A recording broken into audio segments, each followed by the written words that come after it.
Marceli te saludan. ¿Qué tal, chicos? ¿Cómo están? ¿Cómo estás, ¿Qué tal, Hugo? Carlos? ¿Qué tal, Sofi? Los estoy escuchando atentamente. Gracias por la invitación. Bueno, imagino que lo viste a Bien. D'Artés en el video, lo pasamos y lo pasaron varios canales. ¿Qué es lo que se puede llegar a discernir de la imagen que él se ve, que después se supo que los hijos quisieron que él lo vuelva a grabar y Mauro Viale no accedió? Sí, escuché. Si pueden subir un poquito más el retorno, les voy a agradecer. Sí. Creo ver. Me decías. Espera, porque tenemos alguna dificultad. Lo que nos decías, Ahí. ¿nos escuchás bien? ¿Ahí? Ahí los escucho perfecto. Lo que Sofi te hablábamos- preguntaba es Ahí está. si habías visto justamente este descargo que hacía Juan D'Artés. Queremos saber qué viste vos. En realidad lo que queremos saber si para vos es una persona que miente o no. Bueno, nuestro laboratorio de investigación en comunicación no verbal lo que hace siempre es procesar las imágenes, tenemos el equipo de trabajo, lo que hacemos es hacerlo, hacemos una suerte de protocolo, Sí. eliminando en primera instancia todos los elementos que están relacionados con nuestro prejuicio Sí. sobre la temática, las imágenes que percibimos. Posteriormente pasamos a analizar el paralenguaje, que son las variaciones de la persona cuando habla, la Sí. tonalidad, los ritmos, las pausas. Sí. Comparamos ese lenguaje con otros videos Hugo, que nos permita sí, identificar si hay alteraciones. ¿Y qué es lo que viste en posteriormente- D'Artés? Sí, perdón, ¿cómo decías? ¿Qué es lo que viste en D'Artés, teniendo en cuenta esos gestos? Bueno, hay algunos elementos cruciales de la comunicación no verbal de D'Artés en esa entrevista. Uno de ellos es una imagen en la que, en el momento que Mauro Viale le pregunta cuáles habrán sido los motivos por los cuales la abogada dejó de patrocinarlo, Sí. D'Artés realiza un movimiento emblemático que tiene dos significados, y lo voy a hacer con mi mano para que ustedes lo vean, lo van a identificar en la entrevista. Sí. En ese mismo momento pasa los dedos, estos dos dedos por la comisura de los labios, Sí. Sí. pero no lo hace así. Abre la mano y hace este gesto con su mano derecha. ¿Y eso qué significa? Un momento crucial, decíamos, de la comunicación no verbal de esa entrevista, que justamente tiene dos significados. En primer caso, este es un emblema cultural de autoevaluación negativa. O sea que podemos afirmar que D'Artés tiene o tenía en el momento de la entrevista una mala opinión de sí mismo, una autoevaluación negativa. Él se evalúa negativamente y la mano colocada delante Sí. de la boca lo que hace es reflejar un gesto de autocensura. O sea que en segundo término podríamos decir que D'Artés tiene más información sobre esta historia, pero que en ese momento prefiere callar. Probablemente, como suele ocurrir en casos como estos, en los días subsiguientes podríamos tener más información en referencia a lo que él dijo, ampliado por él mismo. Toda la información gestual de la entrevista denota a un D'Artés que está asimilando el mensaje de la acusación como si fuera cierto. De hecho, un detalle que no es menor, nuestros colegas, una colega psicóloga que está también en nuestro equipo señaló diciendo, miren, qué notable que él dijo, si todo esto fuera mentira, ¿qué pasaría? Haciendo referencia a lo que Telma dijo en la historia. Él no dijo, miren, cuando ustedes se enteren que esto es mentira, ahí tendrán que tomar una decisión. Lo puso en términos hipotéticos, Hugo. y esa frase es la que acompaña su gestualidad. Lo que te quería consultar, hay un gesto también en este reportaje que le hacen a Juan D'Artés que tiene que ver con una apertura más de lo normal de los ojos y levanta las cejas cuando quiere afirmar algo. Y por otro lado te quería preguntar también, no nos olvidemos que Juan D'Artés es un actor y el actor Bueno, sabe de lo gestual y puede estar fingiendo muy bien también, ¿no? Es muy buena tu pregunta, Carlos, porque en algún momento, inclusive en Crónica, hemos mencionado que hay 3 tipos de personas que son difíciles de analizar. En primera instancia, las personas que tienen problemas psiquiátricos, o en segunda instancia los espías, y en tercera instancia los actores. Claro. Justamente por eso descartamos los primeros 3 minutos de la entrevista, donde la cámara condiciona la comunicación, pero D'Artés tiene de alguna manera ciertos elementos como para sobreponerse a esa suerte de intimidación que produce una cámara en una entrevista. No obstante eso, el cuerpo, a partir del minuto 3, minuto 4, comienza a dar de alguna manera mensajes referidos a las emociones concretas, emociones reales que él atraviesa durante todo el relato. Esto que vos mencionabas de los ojos, hay una parte donde él rememora el momento, el supuesto momento que él relata, en el que Thelma habría ido a su habitación a golpear la puerta, y él la hace pasar y él dice que ella se insinúa. Sí. Al decir eso, él relata digamos, la historia, abriendo sus ojos con cara de sorpresa, y sostiene esa expresión durante varios segundos. Sí. Prácticamente 15 segundos. Recordemos que la sorpresa, tanto la sorpresa inmediata como la sorpresa relatada, o sea, cuando yo estoy relatando que me sorprendí en un momento, no es posible sostenerla porque dura pocos segundos. Claro. En la expresión del rostro. Claro, es una sorpresa ficticia, sí, la de él. Se exagerando, ¿no? Efectivamente. Claro, valga la redundancia. Se dio a conocer también que él eligió el lugar, eligió la cocina. ¿Por qué eligió este lugar? ¿Él cómo se quería mostrar? No comprendí la pregunta. Repetime, por favor, Sofía. Él eligió la cocina para esta entrevista, aparentemente porque la casa era muy imponente, porque era muy llamativa. Él se quiso mostrar de una manera humilde. ¿Lo logra estando en la cocina o no? No hemos notado, cuando analizamos los elementos del contexto, ningún elemento que alterara la comunicación. Sí, por ejemplo, podría haber sido un elemento contundente si hubiesen elegido la habitación en un relato cuyo, vamos a decir, cuyo eje central se basa en cuestiones íntimas que pueden ocurrir en un dormitorio. Pero en la cocina no hay elementos. Creo que sería, lo que sí podemos analizar es que por qué se hizo en su casa. Sí. Si está asesorado, es una buena idea hacerlo en su casa porque uno se siente anfitrión y no tiene la misma atención que tendría en una cámara, en un estudio de televisión. Y sería más como un ambiente familiar estando en la casa y sobre todo en la cocina, ¿no? Porque es donde comúnmente una familia pasa la mayor parte del tiempo, en la cocina de la casa. Sí, no obstante eso, hay un pequeño detalle. Recuerden que la casa de D'Artés es muy grande. Sí. Las casas, si ustedes conocen, las casas, por ejemplo, que están en Nordelta, van a ver que la mayoría de las personas no pasa el tiempo en la cocina, sino en la sala, que son espacios extremadamente amplios. Sí. Por eso digo, el dato que no es menor es que la entrevista es en su domicilio.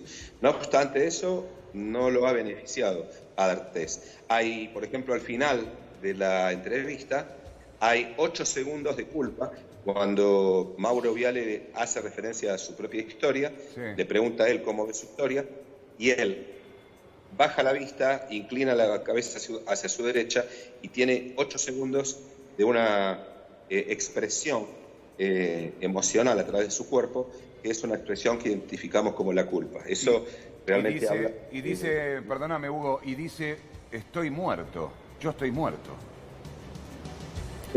Sí, si este fuera un caso, supongamos, la justicia, era nuestro laboratorio, un informe pericial sobre esta situación, que es un informe entre tanto, que se suma de manera auxiliar a otras disciplinas, nuestra recomendación sería, justamente por esta frase que vos señalás, que tuviese algún tipo de contención profesional que impidiera que se sintiera desbordado en sus emociones, porque esa frase es muy categórica y quizás sea el único momento de la entrevista en el que Juan expresa, alinea sus emociones con su discurso, y es el momento más genuino de la entrevista. Por lo cual podría suponer que está hablando de la muerte de una manera muy real. Hola, ¿qué tal? María Ripeta soy. Según dijo el periodista Mauro Viale, quien le realizó la entrevista, cuando terminó, los hijos le pidieron en realidad que eso no saliera y que la nota se volviera a grabar. ¿Qué le parece que vieron estos chicos que evidentemente consideraron que como su papá había hablado, o no era creíble, o por algún motivo, bueno, era mejor que eso no saliera de esta forma? Bueno, es natural que esas cosas ocurran en entrevistas que son grabadas. Creo que en este caso, por la condición actoral de Juan, si hubiese sido en directo o grabado, hubiese habido mayores diferencias. Sin duda que su entorno debe estar percibiendo la situación anímica de él. Recordemos que las emociones, en este caso, por ejemplo, no es posible simular, tanto en la situación de Juan como en la situación de Telma, no es posible simular una situación emocional, porque estamos hablando de cuestiones muy personales y muy dramáticas. Podríamos simular en otro punto, y hablamos de otro tema, ¿no? Te quería consultar algo, nunca lo hablé con vos esto, pero aprovechando que María Elena, que es periodista de policiales, está aquí presente y participó de muchos juicios, nos puede también ayudar en este tema. Una comunicación no verbal o una interpretación gestual de una persona que tiene que enfrentar un juicio oral por una denuncia tan grave como esta, ¿sirve como elemento de prueba para un tribunal? Bueno, en realidad, como peritos de la justicia, seríamos todos auxiliares. ¿Qué significa? Que un juez, cuando pide informes, lo que hace es servirse de los informes de las distintas disciplinas. No podría cada informe de manera separada presentar un elemento con la suficiente contundencia como para que el juez tomara una decisión. Por eso no existe un solo perito en la justicia, existen varios. Claro. Está el psiquiatra, está el psicólogo. En Argentina, en nuestro equipo de trabajo, por ejemplo, está Mabel Remón, que es una persona extremadamente avesada en la materia, durante 18 años perito de la Corte Suprema en comunicación no verbal. En esos casos, la justicia se sirve de información auxiliar y luego arma una suerte de rompecabezas. Por sí solo, el elemento pericial para el profesional sí puede ser determinante, pero no para la justicia, para que se sirva solamente de esa mirada. No sé si eso responde un poco a tu pregunta. Sí. Igualmente, en este caso puntual, esta declaración no tiene ningún valor legal en la medida de que no se haga en sede judicial, por lo tanto tampoco se puede evaluar de manera que tenga un valor legal su comunicación no verbal. Bueno, igual Juan D'Artés va a viajar, dijo, a Nicaragua y seguramente va a ratificar esto en sede judicial, ¿no? Y hay que ver si en Nicaragua piden, y si es allá frecuente que se pida este tipo de pericias, porque ahora recordemos que esto queda supeditado a lo que decida la justicia de Nicaragua y las medidas de prueba que pida la Fiscalía de Nicaragua, independientemente de que tanto Telma como D'Artés podrán pedir que se hagan determinadas pruebas. Hubo un gesto también que a veces lo comentamos cuando vos venías aquí al piso en el canal, y tiene que ver que en un momento de la entrevista la cámara baja el lente hacia sus manos y él está como en una posición de rezo. ¿Eso qué significado tiene? Sí, y se le ve el anillo de casamiento. El emblema del ruego o del rezo. Cuando él junta las manos, la cámara lo toma muy bien, refleja una emoción, vamos a decir, que está cercana a una incomodidad extrema por su situación de vulnerabilidad. La persona dice, estoy en esta situación y por favor quiero salir de acá. Por eso es muy buena esta observación que vos hacés, porque en un relato, en el contexto de un relato traumático, las manos en posición de ruego nos hablan de una emoción prácticamente desbordante. La situación por la que está atravesando Juan en este momento, más allá de que hablemos de su culpabilidad o de su inocencia, es una situación de emoción intensa que hay que tomar en cuenta a lo largo de todo el proceso de estas declaraciones, ¿no? Sí, también hay otro elemento que me llamó la atención y esto tiene que ver en la entrevista por lo corporal. Siempre es como que va inclinando su cuerpo hacia adelante cuando le contesta a Mauro. Sí, pero justamente ahí tenés un elemento muy inquietante. Si observás toda la entrevista, sí, hay momentos claves en los que él se reclina hacia atrás. Sí. Cuando nos inclinamos hacia adelante en una conversación, lo que denotamos es un interés para persuadir a la persona que está, a nuestro interlocutor, vamos a decir. Ajá. Ahora, cuando nos inclinamos hacia atrás, en algunos casos, especialmente cuando respondemos algo, lo que mostramos es un rechazo sobre lo mismo que estamos diciendo.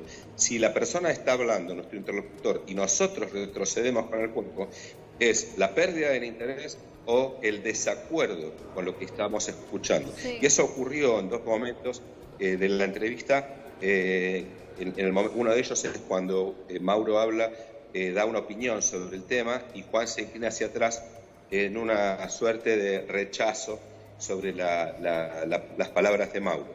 Hay otra cosa muy puntual que hemos notado en la entrevista, que es la repregunta.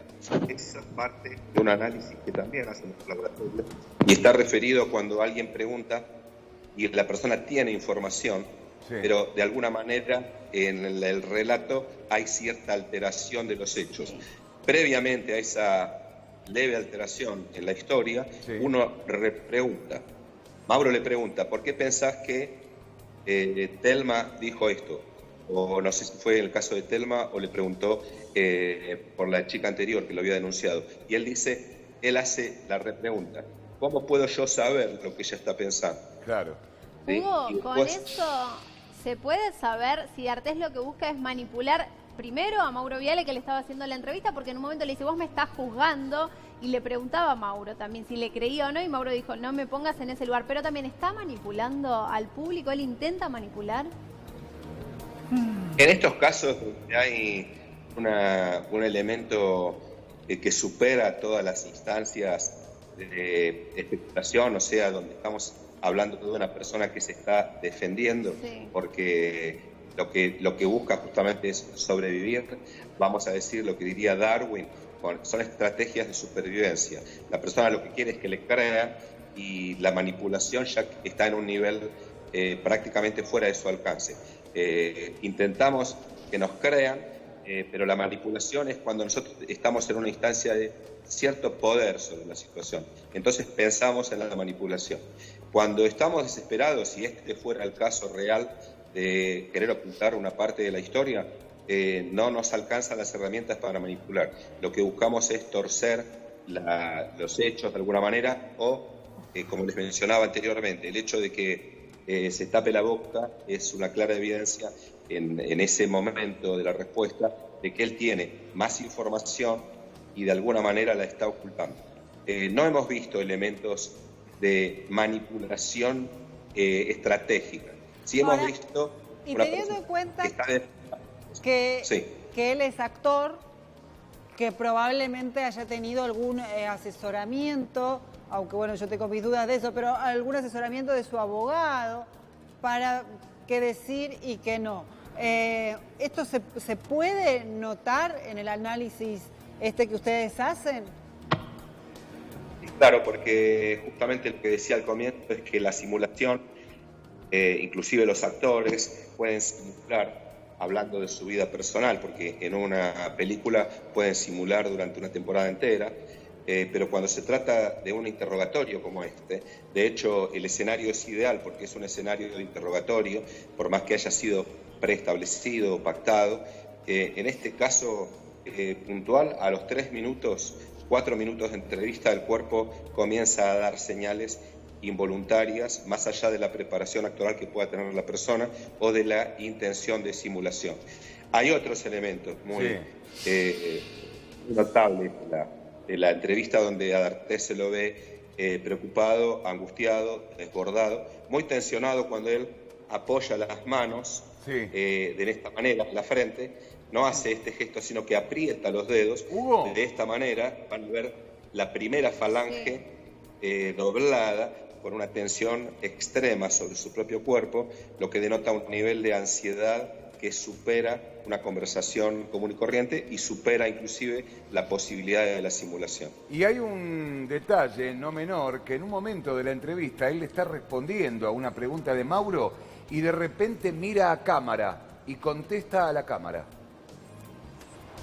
Sí, bueno, en ese caso sí podríamos hablar de una persona que tiene cierto manejo de las cámaras. Nos pasa a ustedes mismos que están en el estudio, si los invitan alguna vez a un programa de televisión, en algún momento ustedes pueden torcer la mirada sabiendo quién es nuestro interlocutor que está del otro lado de la cámara. Ahora, creo que cuando dice yo nunca acosé ni violé a nadie.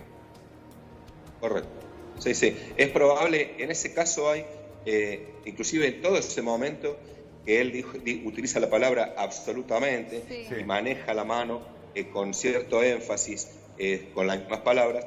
Sí, notamos que hay un cierto tinte de acting, de actoral, vamos a decir. No quiere decir con esto, no estamos hablando acerca de la veracidad ni de la falsedad. Decimos que él coloca un tinte de actuación y entonces mira hacia la cámara, dirigiéndose a las personas que lo van a estar mirando en ese momento. Por eso ahí, en esos minutos, que hay cierta dirección. Estábamos hablando de lo actoral, pero si él hubiera recibido un discurso preparado por su abogado. Un guión.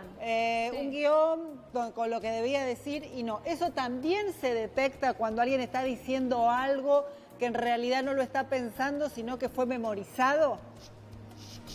Sí, sí, sí, tranquilamente. De hecho, esa expresión de culpa que aparece durante 8 segundos es totalmente involuntaria. La expresión del rostro simulando sorpresa es involuntaria porque, mejor dicho, lo que quiero decir es que hay movimientos corporales y faciales que no se pueden manejar y otros que al manejarlos lo que hacemos es torcer la realidad de esa emoción. La sorpresa, por ejemplo, dura 1 segundo y se convierte en enojo, en alegría o en tristeza, y él sostiene la sorpresa como 15 segundos, cosa que por más acting o lo que haya tenido como preparación, en realidad no lo puede sostener voluntariamente. Hugo, ¿en algún momento del relato algo te pareció creíble lo que dijo por algún gesto, algo te llamó la atención? Decir, bueno, acá parece que dice algo verídico o que parece que está convencido que es real. ¿Te llamó algo la atención de eso? Sí, el momento crucial también, justamente que lo mencionábamos hace un momento, quizás sea el momento más relevante donde lo que él dice resulta extremadamente creíble, porque está convencido y todo su cuerpo lo acompaña, es cuando él dice, estoy muerto. Sí, es muy fuerte. Daría la impresión que está plenamente convencido de esa situación. Es más, cierra los ojos en ese momento. Que nos preocupa a nosotros como equipo, ¿no? Cierra los ojos en ese momento. Sí. Hablabas antes de la elección del lugar de D'Artés para dar entrevista, que fue en la cocina. Y la elección del lugar de Telma fue la habitación. La diferencia, Perdón, ¿no?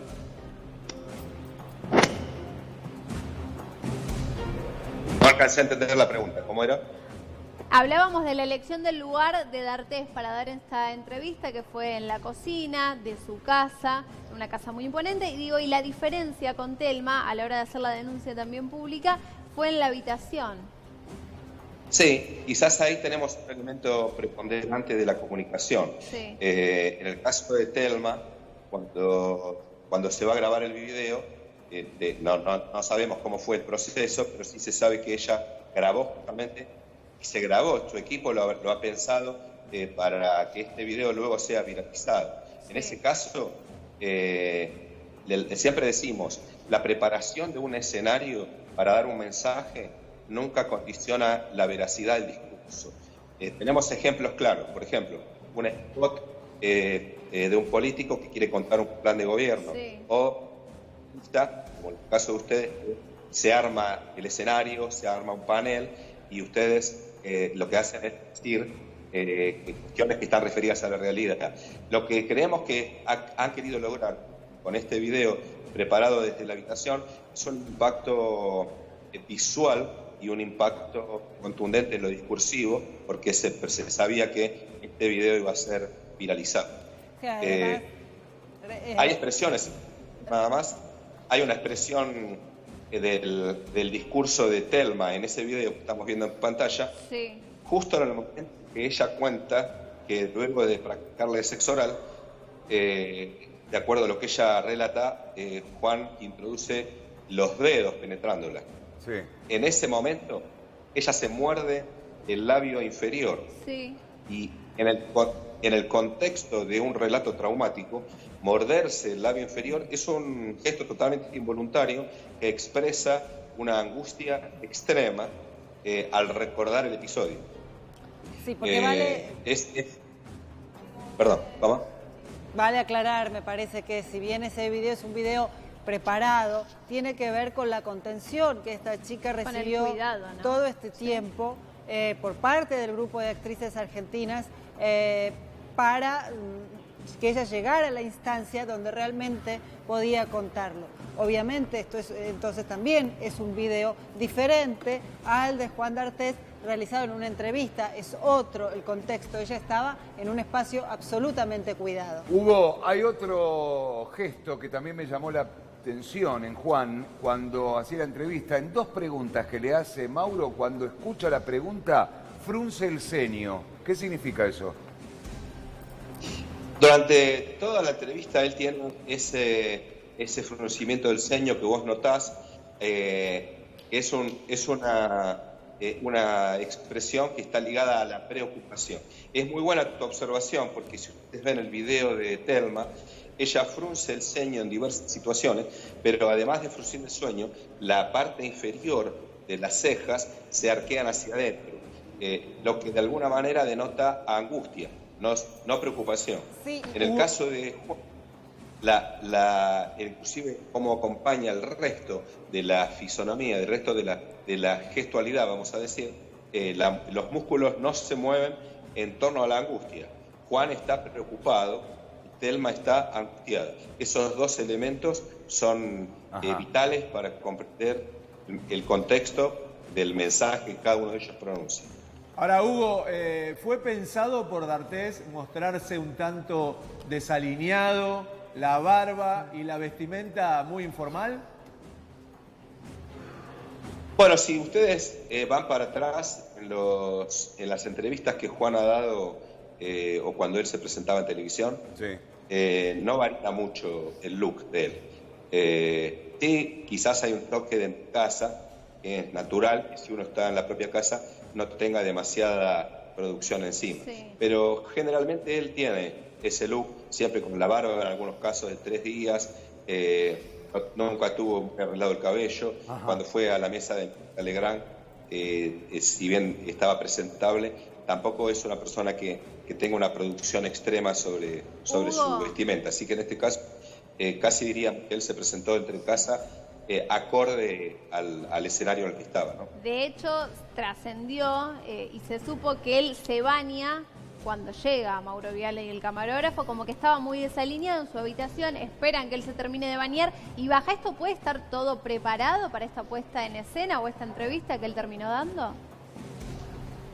Sí, podrían ser elementos que de alguna manera pueden manipularse.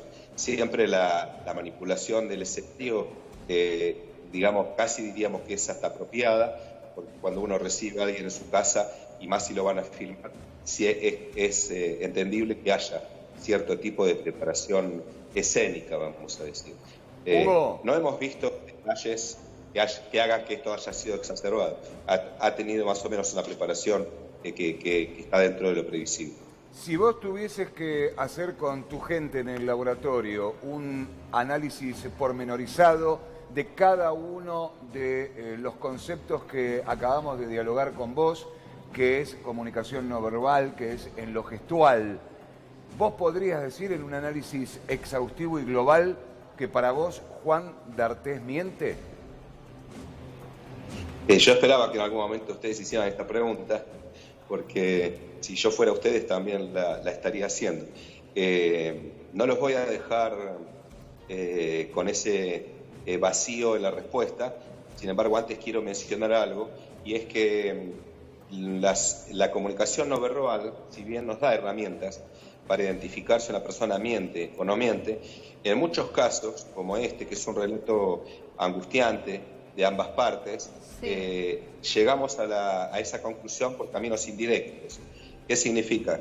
Que mientras más información tengamos en esta historia de ambas partes, más vamos a acercarnos, casi diría, en una espiral dialéctica, para ser académicos, llegaríamos a aproximarnos un poco más a los hechos, a la realidad. Lo que podemos decir con contundencia es que durante todo el discurso de esta entrevista hay un alto porcentaje del contenido de esta entrevista que se contrapone con el mensaje del cuerpo de Juan. Juan niega muchas cosas que el cuerpo afirma, y en otros casos él afirma cosas que su cuerpo niega. Hugo, en ese contexto podríamos decir que Juan tiene más información que nos da, que está de alguna manera señalando elementos de la historia que son que han sido levemente alterados, que tiene de alguna manera emociones que afloran permanentemente en contradicción con sus palabras. Esa sería la manera técnica de responder a tu pregunta. Está bien, ahora pasémoslo en limpio para nuestro televidente que está en este momento mirando Crónica HD. En una escala de 1 a 10, para vos, D'Artés, ¿en cuánto miente, en cuánto dice la verdad?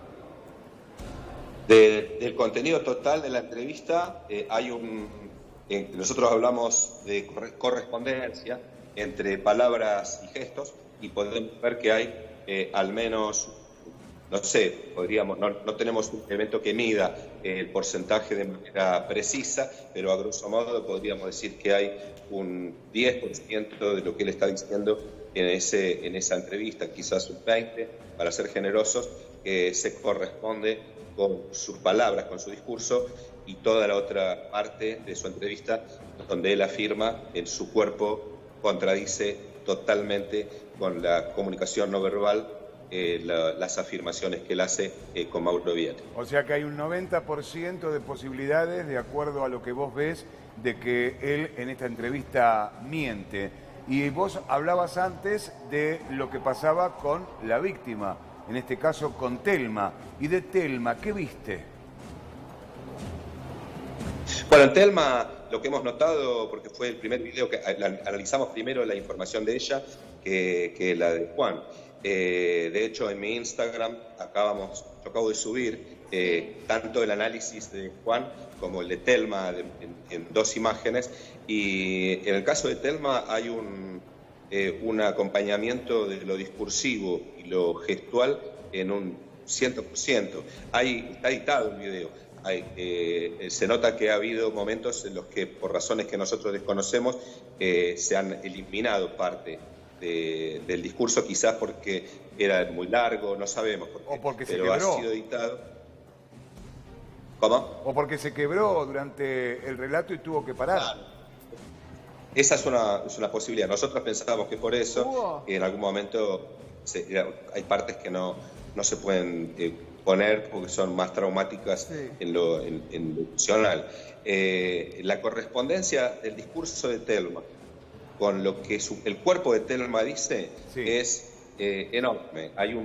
Yo prácticamente les diría que es un 100%, todas las emociones. De hecho, ella hace gestos que están contemplados dentro de lo involuntario.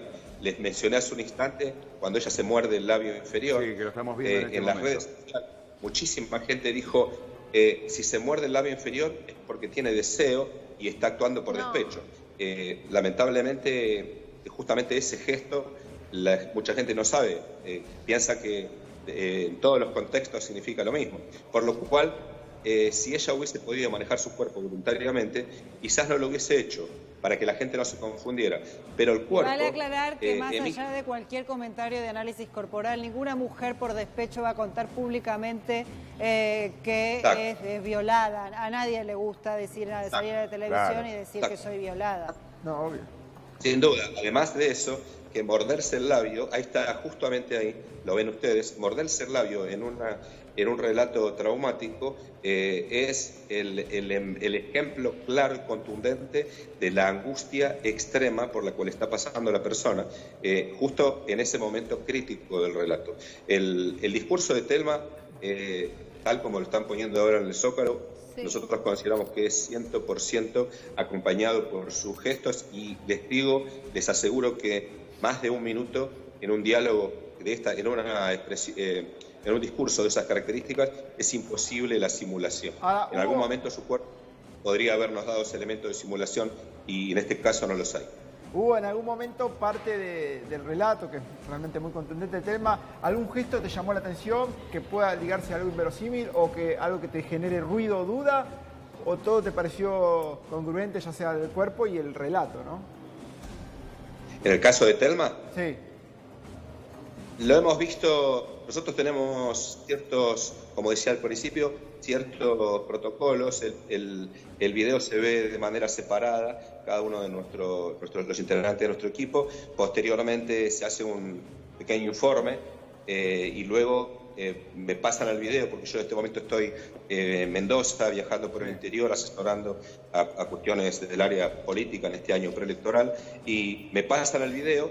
Yo no leo los informes, solamente lo analizo. Sí. Posteriormente me envían los informes, y entonces hacemos, bueno, este domingo yo llego a Buenos Aires y haremos una encuesta. Pero hasta el momento todos coincidimos en que no hay un solo elemento de duda que nos a nosotros pedir a parte del discurso como simulado. Es realmente contundente el video, es muy impactante ver las emociones aflorando, que inclusive la semana que viene, si el tema sigue vigente, seguramente seguirá vigente. Sí. Podremos enviarles las imágenes detenidas de algunas partes del discurso que son contundentes. Hugo, a simple vista, en los dos videos, en uno hay lágrimas y en el otro no. ¿Qué expresan las lágrimas a la hora de confesar y de decir algo? ¿A cuál te referís en donde no hay lágrimas? En el de Juan no hay lágrimas. Bueno, no podríamos exigirle a todas las personas que lloren de la misma manera o que expresen de la misma manera. Sí. Ese elemento aislado no lo pondría Juan en desventaja. De hecho, nosotros notamos en algún caso, más allá de la preocupación que prepondera en todo el discurso, en el caso de Juan hay cierto nivel de angustia también, sí, que se revela en 2 o 3 partes del video. No obstante eso, hay personas que expresan distinto, hay personas que no lloran y sufren mucho, por lo cual el nivel de sufrimiento de ambos, por razones diferentes quizás, podría ser de la misma intensidad, sin afectar en ningún caso la verosimilitud del relato. Hugo, hablando de similitud y hablando de paralelismo, he visto gestos, tanto en el video que ella mostró grabado, cuando hace el relato pormenorizado de lo que pasó con Juan D'Artés, y lo que ella dice en conferencia de prensa después, frente a todos los periodistas, que son prácticamente similares. Eso también es difícil de alguna manera fingir, ¿no? Se me perdió una partecita de la pregunta. La similitud entre qué parte y qué parte. Entre el video que ella muestra cuando relata pormenorizadamente lo que le pasó y cuando está en la conferencia de prensa ratificando y anunciando lo que pasó con Juan D'Artés. Hay similitudes. Sí, en algunos casos, en la conferencia de prensa hay 2 elementos cruciales que son la indignación y el rechazo. Y en el video ella se mantiene más, las emociones que afloran están más referidas a su dolor, a su padecimiento, al aspecto traumático, de tener que contar públicamente cuestiones de vejación que son, como decía recién la compañera, que ninguna mujer se podría exponer sin recibir una andanada de críticas y de cuestionamiento. En la conferencia de prensa ya no está desbordada. Hugo, estamos con algún problema en la comunicación, no sé si nos recibís bien, pero siempre es muy interesante escucharte y te comprometemos de alguna manera a que vengas la semana que viene con estos videos para seguir analizando. Bueno, ya perdimos la comunicación. Sí, lamentablemente. Bueno, pero fue bastante claro.